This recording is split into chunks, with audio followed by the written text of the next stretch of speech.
સુરતના ભૂતિયા ડિમોલેશનમાં સૌથી મોટા સમાચાર ડીસીપી રાજદીપસિંહ નકુમની દાદાગીરીનો વિડીયો સામે આવ્યો। અસરગ્રસ્ત લોકો સામે ડીસીપી રાજદીપસિંહની ખુલ્લી દાદાગીરી।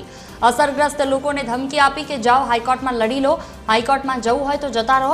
રાજદીપસિંહ નકુમ તુતારી ઉપર પણ ઉતરી આવ્યા। ડીસીપી રાજદીપસિંહ નકુમ ડીમાર્કેશન અને ડિમોલેશન વચ્ચેનો ભેદ પણ ન સમજ્યા। ડીસીપી હાઈકોર્ટમાં સુનાવણી દરમિયાન કોર્ટમાં રજૂ વિડીયો કરવામાં આવ્યો છે। આ વિડીયો રજૂ કરાયા બાદ ગુજરાત હાઈકોર્ટે લાલાક કરી છે। વોઇસ સ્પેક્ટ્રોગ્રાફી માટે એફએસએલમાં તેને મોકલવામાં આવશે। વિવાદિત વિડીયો આરોપ સાબિત થશે તો ડીસીપી સામે કડક કાર્યવાહી પણ કરવામાં આવશે।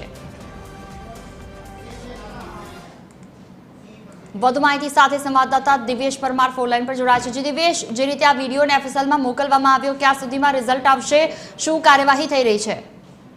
બિલકુલ, જે પ્રકારે નાસિરનગર ડિમોલેશન મામલો જે છે તે હાઈકોર્ટમાં પહોંચ્યો છે ને ખાસ કરીને જે પ્રકારે ડિમોલેશન થતું હતું તે સ્થળે ડીસીપી કક્ષાના અધિકારી જે છે તે ઉપસ્થિત હતા અને ખાસ કરીને એસઓજી ડીજીપી રાજદીપસિંહ નકુમ જે છે તે ત્યાં સ્થાનિકો સાથે વાતચીત કરતા પણ નજરે પડી રહ્યા છે ને આ સમગ્ર મામલે હાઈકોર્ટમાં સુનાવણી ચાલતી હતી ત્યારે વકીલે આ વિડીયો જે છે તે ક્યાંય ને ક્યાંય આપ્યો હતો અને વિડીયોમાં એવું કહેવામાં આવી રહ્યું છે કે હાઈકોર્ટ જાઓ। એટલે આ પ્રકારે જે પ્રકારે વિડીયો સામે આપતાની સાથે જ કોર્ટ જે છે તે લાલ ગુમ થઈ હતી અને આ સમગ્ર મામલે કોર્ટે કડક શબ્દોમાં કહ્યું હતું કે જો આ વિડીયો જે છે તેમને વોઇસ સ્પેક્ટ્રોગ્રાફી માટે એફએસએલમાં મોકલવામાં આવશે અને જો સાબિત થશે તો ડીસીપી સામે કડક કાર્યવાહી કરવામાં આવશે। એટલે એકંદરે જે પ્રકારે હાલમાં જે નાસિરનગરનો મામલો છે તે હાઈકોર્ટમાં છે અને જે તે સમયે આ ઘટના બની હતી ત્યારે ત્યાં ડીસીપી કક્ષાના અધિકારી હાજર હતા અને તેમને જે પ્રકારે કહેવામાં આવ્યું ત્યારે તેઓએ કહ્યું કે બંદોબસ્તમાં હાજર હતા। ત્યારે એકંદરે કહી શકાય કે ડિમાર્કેશન માટે ગયેલી જે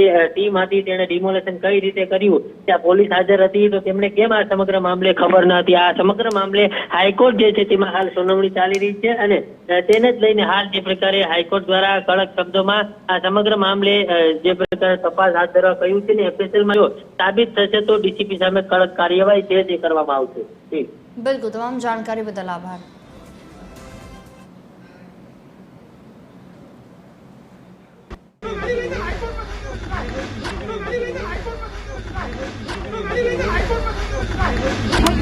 चलो चलो आगे चलो चलो चलो चलो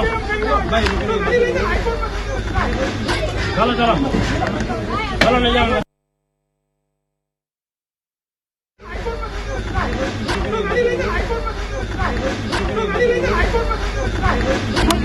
चलो चलो आगे चलो चलो चलो चलो चलो चलो चलो ले जाओ।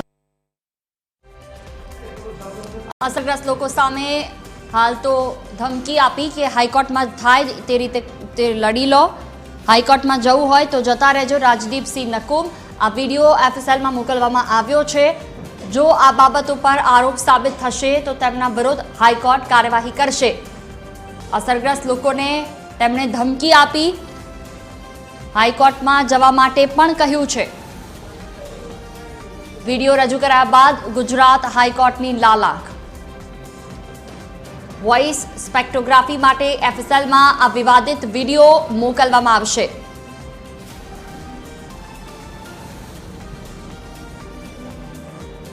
સુરતના ભૂતિયા ડિમોલેશન માટે આ સૌથી મોટા સમાચાર। આખો મામલો જ્યારે હાઈકોર્ટમાં પહોંચ્યો છે ત્યારે એક પછી એક સબૂત સામે આવી રહ્યા છે। તેમાં એક આ ઓડિયો ક્લિપ પણ છે, જો કે આ વિડીયો એફએસએલમાં મોકલવામાં આવ્યો છે। સાબિત થયા પછી જ ખબર પડશે કે આખરે શું ખરેખર ડીસીપી આવું બોલ્યા હતા કે કેમ।